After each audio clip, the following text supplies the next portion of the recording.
Steph with Stefsonabudget. Welcome back for another video. Today we're going to be doing something new and exciting. I am participating in the financial goals hop for quarter 1. So this is a hop put on by Donna, Steph at Budget with Mama Bear, and Andra at the Traveling and Savings Chief. And there are almost 30 different channels. I think just a few less, but each day of the month for April, a new channel is going, and we're all talking about financial goals, whether that's personal for us or, tips and tricks on how to kind of set up goals and things like that. We're going to go ahead and jump on into my budget binder here.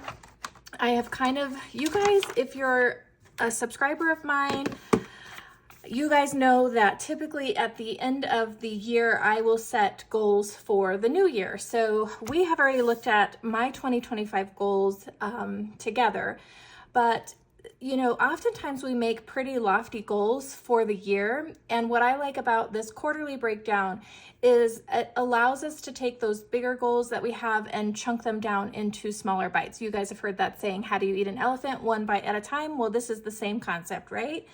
So in the beginning of 2025, end of 2024, I break down goals, and for my financial journey right now, I am still on a debt payoff journey. So that tends to be my primary focus here on this channel. But this year I am also working on balancing savings a little bit more along with my debt payoff. And then I have some goals for Stefsonabudget, of course. So I have already chunked those down, and we've looked at these together. These would be for the entirety of 2025. Well, when I set them up, I do tend to set up timelines for myself. So if we look at my debt goals, for example, I have pay off City 1 and City 2, and I give myself a timeline, which then makes it a SMART goal, which Andra has included a SMART goal sheet, if you will, for you guys to kind of practice. And I'll have all the channels, including Donna, Steph, and Andra, linked down below where you can check out their resources. But you can see I set a goal to have these two amounts paid by 4/1 of 2025, and I have that amount of that debt that I wanted paid off. And then my next debt goal was student loans, and I had my starting balance for 2025 of $5,668, and I have a goal to pay this off by August 25th. And then so on and so on. So you can see I have these big goals, and I'm chunking them down into kind of smaller periods. And then I do the same for my savings. So, we want to save $1,600 in our emergency fund this year. Because I think it's good to, like I said, I'm trying to balance both debt and savings. And so I want to continue growing the emergency fund we have. And so for us this year, that goal is $1,600. Well, in order to, when I make that goal at the beginning of the year, I have to have some sort of structure on how I'm going to meet that. Because if I have some sort of plan in place, it's likely I'm going to be more successful, if that makes sense, versus, so for example, if I just said I want to save $1,600 in my emergency fund and I left it at that, that would be, oh, okay, good luck, figure it out, right? Versus I take the time and figure out, okay, if I get paid 26 paychecks per year, how can I meet that goal? Well, it equates to, I have to save $64 per pay period each time I get paid in order to meet this goal. So I'm putting some action steps in place with those. Don't be afraid if you have, like a huge debt bill, like this $5,668, that's a lot just to think in terms of, okay, I've got to come up with a way of paying off almost $6,000. Chunk it down into smaller bits. Tell yourself, I want to pay this much by this time and this much by this time. And we'll kind of get more into that. So I started with just a basic piece of happy planner paper that I've decorated with some washi tape. I've divided it up. So you really don't need anything fancy here, though, the gals have given us some really great tools to use. So I always start the beginning of my year with some goals in mind because that's what I work on. So let's flip through, and I hope that this video comes together and makes sense, you guys. You know me, anytime I'm doing something new, it always tends to be a hot mess. So we'll just, cross our fingers and see see how it turns out. All right, so we've got the calendar here. Today is the 12th. It's my day to go. Yesterday we saw Fiona over at Frugality is live, and tomorrow if you'll go check out Just a Chick Budgets, which is a new channel for me, so I'm excited to check out a video of hers. And then Monday, Nikki with Dragonfly Saves will kick us off. So definitely go grab the calendar over on Donna's website. I'll have Donna's YouTube, of course, linked down below. Follow her links to her website. And I'll do the same, you guys. If anybody has anything, I tend to always just link the YouTube channel because oftentimes if you use the creators' links themselves, it saves them and sometimes even you. So grab the calendar so you can follow along with us. And we're going to go ahead and take a look at how Q1 went for us. So this sheet Donna created, I just love it. I think it's super cute. I just kind of put this together this week when I was brainstorming, like looking back at how my Q1 went. So I'm excited to kind of use these for the rest of the year to align with my, just general sheet that I made at the beginning of the year. So let's take a look at January. You guys, I've said it, I'm on a debt-free journey. So primarily my financial goals are really debt related, but I do have some savings goals as well. So we're going to take a look at those. In January, I started with one debt and I quickly had to switch to another because I had a 0% interest credit card that was going to run out in January. And I kind of had a moment of panic that I wasn't going to meet the timeline and I was going to have this huge, retro interest payment, which wasn't the case after all, but it's okay. Live and learn, right? So I took money from my savings and paid that one and then swapped to the other city card. But I still needed to pay back my savings. So I still considered that as a debt, just obviously there wasn't interest and things involved. So I made a quick swap to a debt that I had interest on. So I started with my City 2 and switched to City 1. And so in January when I swapped, that debt started at $1,732. So it was this debt that I was really focusing on payment-wise in January. And then for savings, I wanted to work on my savings goal of getting my school sinking fund to $1,000. So I have, if we look back at my annual goals, I have, I said I want to save $1,000 in my school sinking fund by July 31st. So last year we just fell really short, and this year my oldest daughter is going to be in her upperclassmen years, so she's going to have a lot more school expenses like prom, her Letterman's jacket, we need to get things like that. So I really wanted to get funds into that sinking fund. So I was working on that one, that emergency fund goal we have. And then I'm also, if you're new to my channel, I've been working over a year now on my month ahead using a snowball method. It's a very small amount that I set aside each paycheck to try to get a month ahead on bills. And so those are primarily my savings focuses. They have been for a while and they haven't really shifted too much. So those are the three things I'm working on for savings. So I kind of broke it down. That emergency fund, I saved $128 in January because I get paid bi-weekly, which is typically 2 paychecks per month. And so if I took that 64 times 2, I got $128. And then same for my month ahead. I saved $33 per paycheck, and so that was $66 that went to our month ahead. I do have an overall arching goal to complete 2 of my categories in my month ahead, which I am super excited. I think we're going to meet pretty early this year, so I think we might be able to exceed that goal, which is really exciting. So that was January. Let's move into February. So February, we're still working on our City 1 debt. We were able to get that paid off. So I'll just flip you here through my binder a little bit and then we'll come back to this. I am very much a pen to paper budgeter, always have been. I love it, and I enjoy like making different trackers and things like that. So I have a bunch of debt trackers and savings trackers already in here that I use. For example, this one here is for my emergency fund. So it's helping me track that build up of $1,600 into my emergency fund. So this I can log all of my deposits, or if I have a withdrawal for some reason. And then I love coloring trackers like this where you can really see your progress in a different way. So I can see my progress here in numbers, and then the coloring pages just give me a visual. Like, look, I'm already out of 10 rows, I'm 1 row done out of that $1,600. I love the additional visuals that you get. Then we get into my debt section. So I started with my overall debts here. You can see I'm already 2 down, you guys, so exciting. Same thing, I'll have a debt tracker. So whatever debt I'm currently working on, I will have all of my payments broken down, and then I use the visual aid of the coloring pages as well. This is the student loans that we're currently working on now as of March 16th. So I'm getting a little bit ahead of myself, but I wanna show you all the different kinds of trackers that can help you just see things in a different light, where you feel like you might not, you know, when you have this big old number you're working on and you're looking at, you know, $40, $90 at a time, it might feel like nothing. And then you look at this and you're like, holy cow, look how good I'm doing already, right?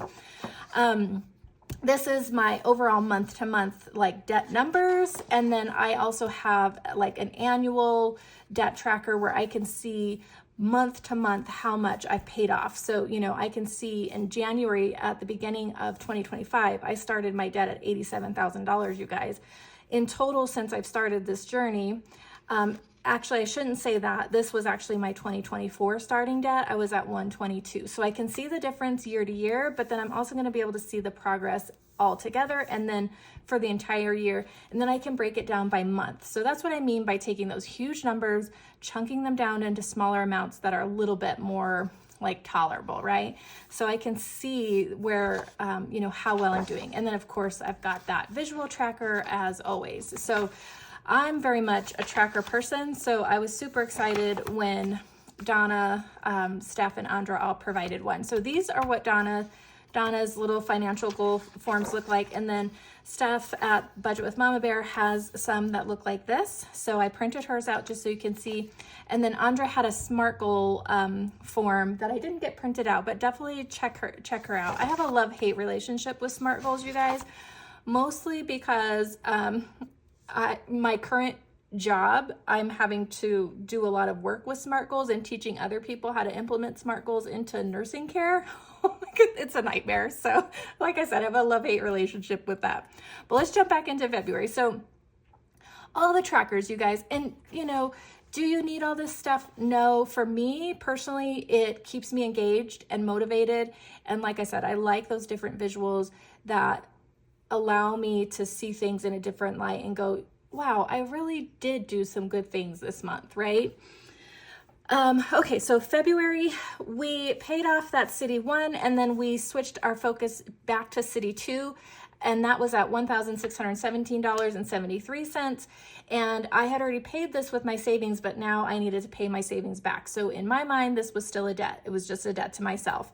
So we were working on that debt for February, same savings goals for February that we had in January. Only this time, for me, my February budget included 3 paychecks. So I put 192 to the emergency fund and 99 into my month ahead. And I do use savings challenges, and I have special binders for those too. So definitely check it out. It's one of my most favorite videos, and probably one of my most popular ones here on my channel. Then we move into March, and we're still kind of plugging along. We were able to pay off the City 2, or pay myself back rather. And now about early to mid-March, we switched my debt focus to that student loan. So if I go back to my original goals, 4/1 was the day. I exceeded that by almost 3 weeks, you guys. So that is awesome, which means I'm 3 weeks ahead on starting payments on that student loan, which is great because I have August 31st of that payoff is my goal for that one. So that one's gonna stretch about 1.25. So I'm working on student loans now.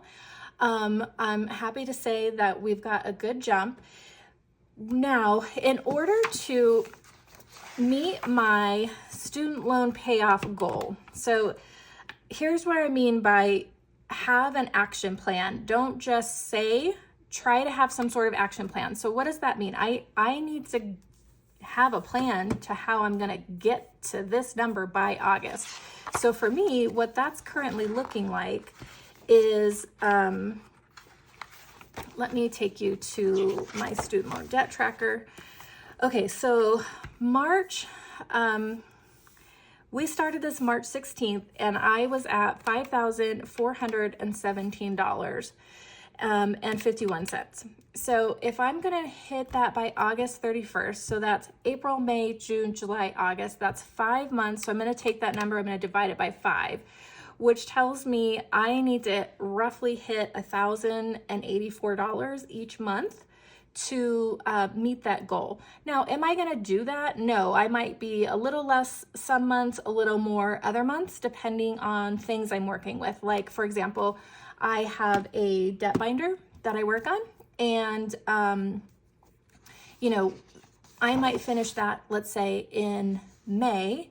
And so May, I'm gonna have this huge payment for my debt binder that I didn't have in April and June, if that makes sense. So, but it is good to kind of look at that and have an idea of roughly where you need to be at, you know, in a smaller time frame, so that you know you're staying on track and August 31st isn't gonna sneak up on me and I'm way off track. Okay, so where are we at? We're in March, so we're working on student loan debt. In March, I got a work bonus and I was able to go ahead and complete my school sinking fund savings. So that just means I was able to take some of that bonus money and fill my school sinking fund up to the 1K. So I have hit that goal well before July, which is super exciting. Now I have like things coming out. So I pulled 160 for a prom dress for my daughter, so I'll rebuild that back in. But super excited. We're way, way ahead of schedule on that. And then same thing, you guys, just sometimes it might feel boring because you're working on the same thing over and over. But you know, you have to chunk it down in the timeline. So for March, we put 128 to the emergency fund and $66 to the month ahead. So that's keeping us on track for completing those 2 categories and saving that $1,600. So quarter 1, I would say was A++. We did all the things we wanted to ahead of schedule. And so that means we are going into quarter 2 a little bit ahead, which I love, because for me personally, quarter 2 is going to end in June, and this is summertime for me. And if you're not new to my channel, you guys have heard me say that I tend to go really hard, especially on debt and things like that in the beginning of the year, because I know the second half of the year we tend to do not as well. And that's just because of the circumstances. For example, we go into summer, I have kids at home still, and so all of my costs and expenses go up. We're eating more food because the girls are home all day. We're doing more activities because the girls are home all day. We're back to school shopping, so we have a big period of the year where we have a lot of expenditures. So I just know how we spend in our routine. So I tend to go heavy here because I know I can't afford to typically quarter 2 and quarter 3. So that's just something to be aware of when you're working on goals as well. You know, if you know you have more money going out in a certain period of time, make the goals, adjust the goals to be realistic to your budget for that time period. And that way you don't lose motivation, you don't lose hope, you kind of keep on track, right? Because it's very easy to get defeated on this. A debt-free journey is not for the weak, you guys. So many of us have said that, and it's really true. It's hard work, it's dedication, it's sacrifice, but we can do it, and we can do it supporting each other. I absolutely love this budgeting community because of that. You guys keep me so motivated daily. Okay, so April, where are we at? We're still working on student loans. We're powering through. I have also decided that for April, I'm going to do something a little bit new and different. I've shared this on some videos in my channel already, but if you're new, I am taking all of my mini challenges that are completed in April, as well as I have a purple binder that tends to, full of savings challenges that I work on, and those tend to fund my sinking funds. Well, my sinking funds are all in a pretty good place right now, knock on wood that we don't, have to hit them too hard, that I have decided all the savings challenges that I complete in my minis and in my purple binder for the month of April are actually all 100% going to go to debt versus debt and sinking funds. So That is just going to be a way that I can boost a little bit of extra into my debt savings, again, because I know I can for this time of year versus in June, I would never be able to do that because I use sinking funds heavily in June when the girls are home, if that makes sense. We're going to keep on with the same savings goals, you guys. Nothing new here. We're going to save for that emergency fund and that month ahead. So likely May and June will look very much the same. So I'm excited. I'm trying something new for April, a little bit out of my comfort zone. I'm really excited to see how it goes. But that's a look at how I work on setting up, yearly goals, and then taking those large goals and narrowing them down. What can I do this month, and then looking at the quarter as a whole. So thank you to Donna, Steph, and Andra for having this hop. I've really been enjoying listening to everybody talk about their goals and where they're at. Everybody's so unique in how they do things and what they're working on. So it's really cool to kind of grab inspiration from others. So I hope that you guys found this helpful. If you have any questions, definitely leave them down below. Super excited to be a part of this new hop. I hope you guys found it, like I said, helpful. I hope it motivates you to set up some goals of your own. If you have some goals already, I'd love to hear them down below. Definitely remember to go check out Just a Chick Budgets for tomorrow's video, and I'll have everybody linked down below. Grab the resources, you guys, and I look forward to savings along with you this year. If you like this video, give me a thumbs up, hit that subscribe button to stick around, and we'll see you in the next one. Bye, friends.